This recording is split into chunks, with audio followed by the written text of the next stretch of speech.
time when we talk of gender justice, we talk of women empowerment, and we have Prime Minister Modi saying "Beti Bachao, Beti Padhao," and here you have Chiranjeev, such a popular film actor with such a huge following, says that I want a grandson to carry on my legacy. It is regressive. It absolutely dilutes the success which have been made by women, and also what mindset which has been changed among parents, that people are happy having two daughters, or if they don't have a son they are not sad. And also now only after ages of government schemes that female feticide has come down. Sex ratio in India is almost equal to the boys in India, and now with this statement I'm sure people will think whether they are doing wrong by not having a son.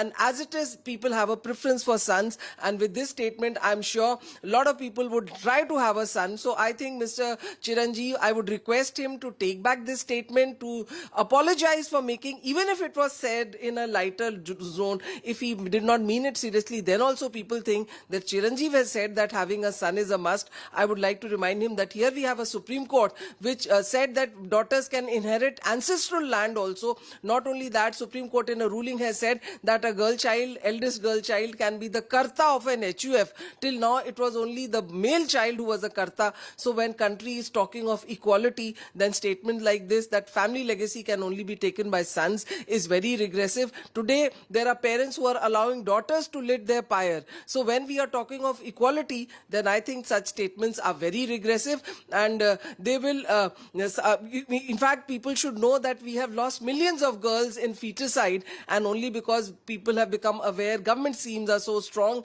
that now feticide has been controlled. So I think we should not make such statements, even if in a lighter sense, because it has a very wrongful impact on a country which has never had women equality, which has always had girls not being given education. You will have boys being educated, girls sitting at home. There are girls dropping out of higher secondary education, getting married, not educating. In fact, there are so many women, married women, who face domestic violence, domestic abuse for not producing a son. So this statement will also increase domestic abuse of mothers who have not been able to produce sons.